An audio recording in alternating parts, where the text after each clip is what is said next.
우리의 삶으로 그 하나님을 발견하고 또한 경험하고 그 하나님을 찬양할 수 있는 우리 모두가 되기를 예수 그리스도의 이름으로 축복드립니다. 우리가 기독교 신앙에 있어서 이 삼위일체 하나님에 대한 부분들, 아까 처음 찬양처럼 삼위일체 하나님에 대한 찬양을 함께 우리가 불렀지만 기독교 신앙의 가장 근본적인 질문이 바로 이러한 부분입니다. 우리가 과연 믿는 하나님은 어떠한 하나님일까? 과연 여러분들은 어떤 하나님을 믿고 계십니까? 또 이 질문의 답이 오늘 바로 삼위일체 교리라고 하는 부분으로 우리가 볼 수 있습니다. 오늘 이 삼위일체 교리는 이 전통 그리스도교 초대 교회에서부터 지켜왔던 핵심적인 신앙 고백이었습니다.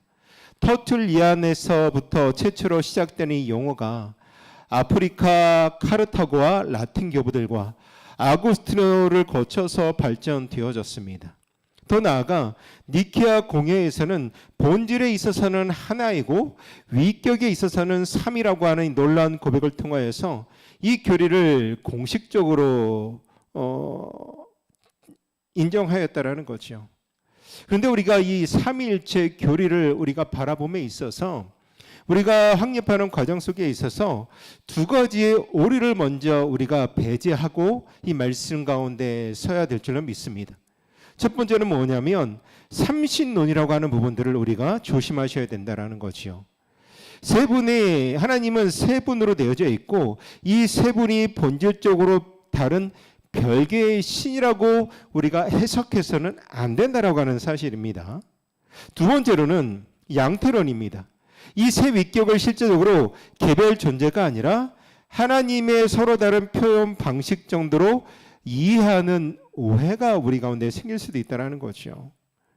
우리가 이 교회 신앙 안에서 특별히 개혁주의를 지향하고 있는 우리 교회와 이 개혁주의를 진행하고 있는 이 교회 안에서 우리가 이 극단적인 이 사이 속에서 성경적인 균형을 찾아볼 필요가 있습니다. 왜 교회는 이처럼 왜 하나님 한 분이라고 이야기하면 좋지 왜 거기서 성부, 성자, 성령을 따로 이야기를 하면서 그분은 한 분이시나 세 가지의 위격을 가지고 있다라고 이야기를 할까? 라고 하는 부분들이죠. 그리고 왜 이 어려운 교리들을 왜 반드시 이 초대교회에서부터 또 지금에 이르기까지 또 우리 전통적 이 개혁주의 신앙 안에 있는 교회들은 그 신앙을 지키려고 하는 것일까요? 그 이유는 뭐냐면 삼위일체의 교리가 없으면 기독교의 구원론 자체가 성립할 수 없다라고 하는 사실입니다. 만약 예수님이 참 하나님이 아니시라면 분명히 하나님이고 하나님의 아들이 예수님이다라고 말씀을 드렸습니다. 그리고 예수님이 하나님이다라고 우리가 인정하고 있다라는 거죠. 그런데 예수님이 참 하나님이 아니시라면 그분의 죽음이 어떻게 모든 인류의 죄를 대속할 수 있었겠습니까? 성령 하나님이 아니시라면 어떻게 우리 안에서 하나님의 생명을 만들어낼 수 있겠습니까? 초대교회는 이단들과의 치열한 논쟁을 통해서 깨달았다라는 거지요. 삼위일체를 부인하는 순간 기독교의 핵심이 무너졌다라고 하는 말입니다. 우리가 이 삼위일체 교리 초대교회에서부터 지금까지 전에 내려져 있고 그 신앙 안에서 우리가 하나님을 한 분으로 믿고 그분 안에 세 분의 위격을 가지고 있다. 성부, 성자, 성령이 계시다라고 하는 부분들을 우리가 인정하고 그것을 믿고 나아가고 있다는 거죠. 우리가 그것을 포기하는 순간 기독교의 핵심이 무너진다라고 말하고 있습니다. 하나님은 오직 한 분이십니다. 그리고 한 분 안에 구별된 세 분의 위격이 계시다라는 거죠. 놀랍게도 이런 겁니다.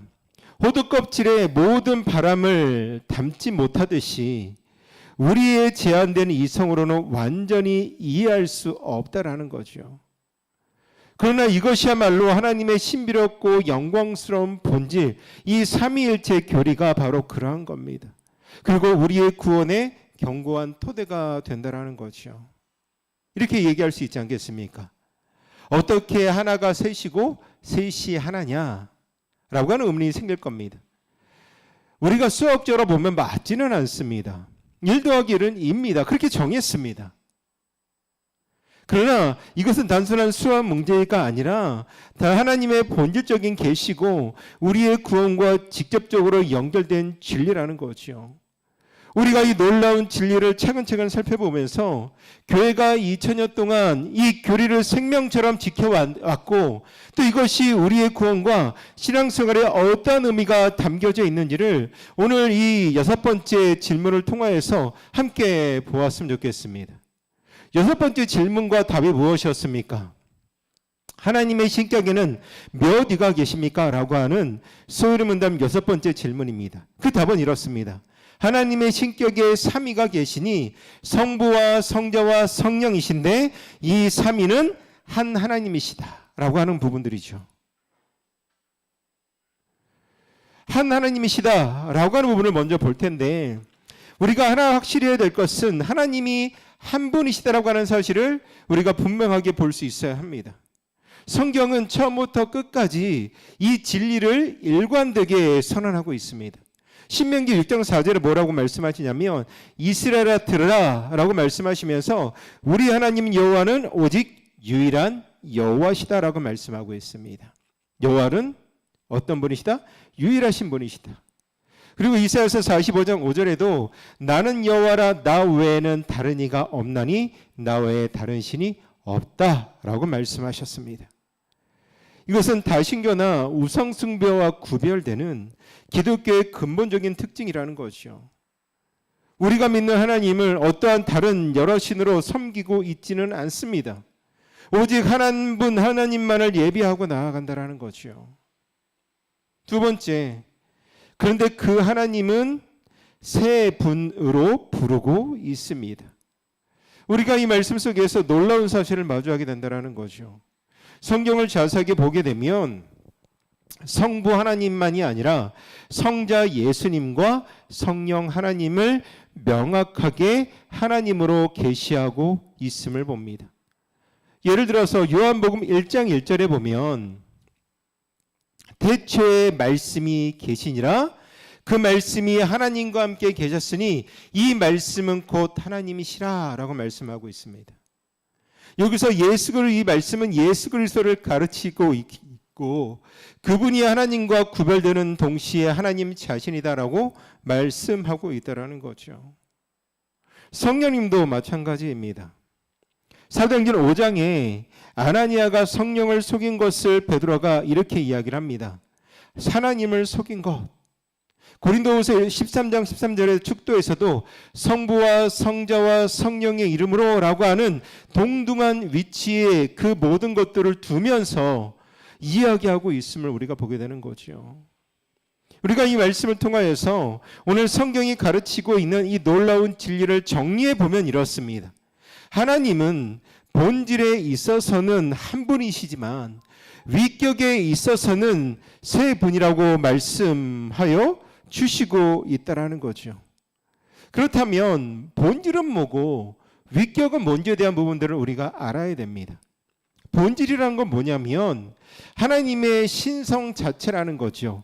하나님은 우리가 어떻게 정의합니까? 거룩하신 분, 전지하신 분, 거룩하신 분, 또 사랑이 많으신 분, 또 우리를 지키시는 분, 우리를 보호하시는 분, 이렇게 하나님의 속성들을 하나님의 본질이라고 이야기를 한다는 거죠. 이 본질은 어떻습니까? 다 나눠집니까? 아니라는 거죠. 이 하나님이 어떠한 하나님이다라는 것을 이야기하고 있다라는 거죠. 사랑이 많으신 하나님, 진실하신 하나님, 거룩하신 하나님, 사랑이 많으신 하나님. 앞에 있는 저가 최완수지지 않습니까? 최완수라고 하는 사람은 변하지 않으나 이 사람의 여러 가지 성격을 우리가 이야기할 수 있다는 거죠. 그렇다면 위격은 무엇일까요? 위격은 구별되는 실존을 이야기를 합니다. 성부는 성자가 될 수 없고 성자는 성령이 될 수 없고 성령은 성부가 될 수 없습니다. 하지만 이들은 서로 다른 세 하나님이 아니라 한 하나님의 세 위격이라고 이야기를 합니다. 여기서 우리는 아일랜드 성 패트릭이 사용했다고 전해지는 비유가 하나 있는데 이 성부, 성자, 성령에 대하여서 이렇게 세이클로바의 비유를 들어서 설명을 합니다. 클로버를 보면 이렇습니다. 하나의 완전한 잎이고 이것을 클로바라고 이야기를 합니다. 그러나 이 클로바는 세 개의 잎사귀로 구성되어 있습니다. 이 세 가지의 잎사귀는 분명히 구별되지만 모두 하나의 온전한 클로버다라고 이야기를 합니다. 우리 이 클로바를 세 개의 서로 다른 잎이라고 이야기하지 않는다라는 거죠. 이 세 가지의 잎이 있고 이 잎을 가지고 있는 것을 세이클로바라고 이야기를 하지 않습니까? 그렇다고 이 세 잎사귀의 구별을 무시할 수도 없다라는 거죠. 이것이 하나가 없으면 클로바가 아니라는 겁니다. 마찬가지로 하나님도 한 분이시지만 성부, 성자, 성령의 이 세 위격으로 분명히 계시는 분임을 우리는 알아야 합니다. 한 위격은 분명히 구별됩니다. 모두 하나님의 완전한 하나님을 이루신다라는 거죠. 물론 우리가 이 말씀을 보면서 이해되지 않습니다, 목사님. 여전히 삼위일체 하나님이 어떤 분인지 잘 모르겠습니다 라고 이해할 수도 있습니다. 이 하나님의 신비를 우리가 완전하게 설명할 수가 없다라는 거죠. 하나님은 우리가 만드실 수 있는 어떤 비유보다 더 크시고 신비로우신 분입니다. 아까 얘기했던 전지전능하신 하나님, 거룩하신 하나님, 사랑이 많으신 하나님이라고 우리가 그 하나님을 표현하면서 성경에 그 하나님을 발견하고 우리가 이야기를 하고 있지만 그 하나님을 우리가 말로 다 표현할 수 없을 정도로 하나님을 우리가 다 알 수는 없다라는 거죠.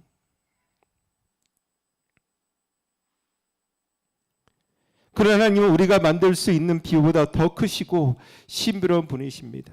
하지만 하나님께서는 우리의 제한된 이력을 아시고 우리가 부족함을 아시고 자연의 예를 들어서 당신의 본질을 조금이나마 엿볼 수 있도록 허락해 주셨습니다. 삼위일체 각 위격에 구별되는 특성과 역할이 있습니다. 성부, 성자, 성령 이 세 가지가 가지고 있는 특성과 역할이 있는데 이것을 이해하면 삼위일체가 단순한 신학적 개념이 아니라 구원에 실제적으로 관여하는 하나님의 사역임을 알 수 있다는 거죠. 어떤 우리가 신학적인 그 교리들을 이렇게 습득했고 하나님은 성부 하나님이 있고 성자 예수님이 있고 성령 하나님이 있다. 우리가 이것만 알면 된다. 라고 우리가 생각할 수도 있지만 그 안에는 우리 구원에 실제적으로 관여하시는 하나님의 역사하심이 그 가운데 있다라는 거죠. 성부 하나님은 어떻습니까? 영원 전부터 구원의 계획을 세우셨고 창조와 섭리의 역사를 주관하셨습니다. 그리고 이 땅에 죄가 만연되어졌을 때에 독생자 예수 그리스도를 이 땅에 보내시사 우리를 구원하시려는 사랑의 근원이시라는 거죠. 그래서 요한복음 3장 16절에 하나님이 세상을 어떻게 사랑하사? 이처럼 사랑하사 독생자를 주셨으니 라고 말씀하셨습니다. 여기서 사랑의 주체가 바로 성부 하나님이라는 겁니다. 그 다음에 성자 하나님은 누구십니까? 바로 예수 그리스도를 이야기를 하고 있습니다. 성부의 뜻을 따라서 이 땅에 하나님이시지만 육신의 몸을 입고 이 땅에 오신 성육신하시어 우리의 죄를 대속하셨다라는 거죠. 그분은 참 하나님이시면서 동시에 참 인간이 되셔서 하나님과 우리 사이에 유일한 중보자가 되셨습니다. 휘장이 위에서 아래로 찢어져서 하나님 앞에 나아갈 수 없었던 우리가 하나님 앞에 예수 그리스도의 이름으로 나아갈 수 있게 되어졌고 예수 그리스도의 이름으로 죄사함을 받게 되어졌다라는 거죠. 요한복음 14장 6절에 내가 곧 길이요 진리요 생명이니 나로 말미암지 않고는 아버지께로 올 자가 없느니라 라고 말씀하셨던 그 바로 진리라는 거죠. 그렇다면 성령 하나님은 누구십니까? 성부와 성자가 이루신 그 구원을 오늘 우리에게 적용하시는 분이십니다.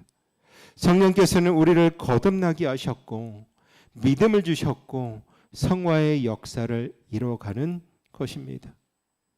또한 우리 안에 내주하셔서 하나님의 자녀임을 증거하시고 우리가 이 땅 가운데 살아가면서 가지고 있는 우리의 연약한 본성과 우리의 잘못된 죄악들을 깨닫게 하시고 그 연약함을 도우셔서 다시 하나님께로 나아가게 하는 역할이라고 하는 거죠. 성부, 성자, 성령, 왜 하나님이 삼위일체로 계셔야만 하는가? 왜 삼위일체여셔야만 하는가라고 하는 질문을 던질 겁니다. 이 질문의 답은 바로 우리의 구원과 직결된다는 거죠. 만약 하나님이 한 위격으로만 계시더라면 우리의 구원은 불가능하였을 겁니다. 왜냐하면 구원을 위하여서 하나님이 인간이 되셔야 하는데 하나님은 변하실 수 없는 분이기 때문이라는 거죠. 하지만 삼위일체이시기 때문에 성자께서 성육신할 수 있었고 성부는 여전히 하늘에서 계시면서 성자를 보내실 수 있었습니다. 또 이 구원을 이루기 위하여서는 그 구원이 우리에게 적용되어야 하지 않겠습니까? 하나님은 우리를 구원하시기까지 우리를 사랑하셨고 독생자 예수를 우리에게 보내기까지 우리를 사랑하시는 분이며 그 예수님은 우리를 너무나도 사랑하셔서 우리의 죄악들을 대속하시고 죽으시고 우리가 그분으로 말미암아 구원을 받았다라고 우리가 끝내서는 안 된다라는 거죠. 이 구원을 완성하기 위하여서는 이 구원이 우리에게 적용되어야 하는데 바로 성령의 사역이라는 겁니다. 이 성령께서 우리의 마음에 역사하셔서 복음을 믿게 하셨고 그리스도와 연합되게 하셨고 새 생명으로 변화시키셨습니다. 결국 우리의 구원은 성부의 계획과 성자의 성취와 성령의 적용이라고 하는 이 삼위일체 하나님의 완전한 협력 사역이라는 거죠. 이 삼위일체 교리는 우리 일상의 신앙에서도 깊은 의미를 가지고 있습니다. 우리가 기도할 때 우리는 성령님의 도우심으로 성자를 통하여 성부 하나님께 나아갈 수 있습니다. 에베소서 2장 18절에 말하는 그로 말미암아 우리들이 한 성령 안에서 아버지께 나아감을 얻게 하려 하심이라 라고 말씀이 있습니다. 이것을 의미하고 있다는 겁니다. 우리가 성령의 도우심으로 성자를 통하여 성부께 나아갈 수 있다는 거죠. 성령님이 내 안에 역사하셔서 내 안에 있는 모든 죄악들이 발견되어졌을 때 내가 그 예수 그리스도의 이름을 붙들고 내가 구하고 회개하면 하나님 앞에 나아갈 수 있다라고 하는 거죠. 또한 우리 예배에서도 마찬가지입니다. 이 삼위일체의 영광이 분명히 드러난다라는 거죠. 우리는 성부께 영광을 돌리며 성자의 은혜에 감사하며 성령의 교통하심을 경험하는 것. 바로 고린도 후서 13장 13절 축도가 바로 그러한 부분들입니다.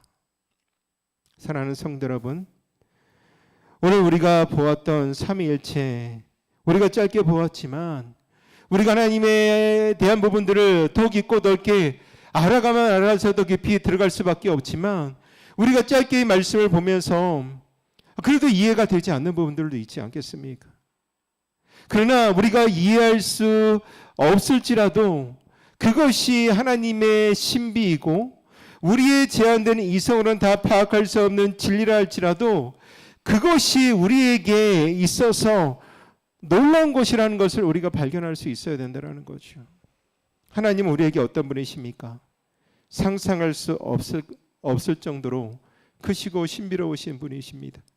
그럼에도 불구하고 자신을 우리에게 보여주시고 우리에게 알 수 있도록 하셨다라는 거죠. 삼위일체로 계시는 하나님을 통하여서 우리는 완전한 구원을 받았고 영생을 얻었습니다. 오늘 이 교리에 대한 부분들이 우리가 계속해서 수요일 문답에 대한 부분들을 우리가 바라보며 공부하며 이 수요일 날 우리가 이 말씀을 듣고 우리가 기억하며 배우며 나아갈 때 이것이 우리의 지식으로만 끝나는 것이 아니라 우리 안에서 역사되어지고 우리의 삶을 통하여서 그 모든 부분들이 다시 한번 온전히 회복되어지는 우리들의 모습이 되기를 원합니다. 여러분들의 신앙은 어떻습니까? 이 질문을 드리고 싶습니다. 내 신앙은 어떻습니까? 내가 하나님을 어떻게 알아가고 있는가? 내가 이 땅 가운데 믿고 내가 이 땅 가운데서 찬양하며 이 땅 가운데서 기도하는 하나님을 어떻게 바라보고 계시는가? 라고 하는 부분 앞에 다시 한번 온전히 이 말씀이 나의 것이 되어지고 이 교리를 통하여 다시 한번 그 말씀이 우리에게 실제가 되어지는 귀한 오늘이 되시기를 예수님의 이름으로 축복드리겠습니다. 오늘 이 놀라운 진리 앞에 겸손히 무릎을 꿇고 하나님 앞에 찬양으로 영광 올려드리시길 부탁드리겠습니다.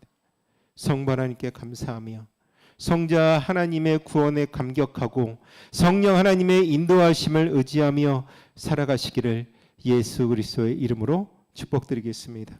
이 시간 마음을 다하여서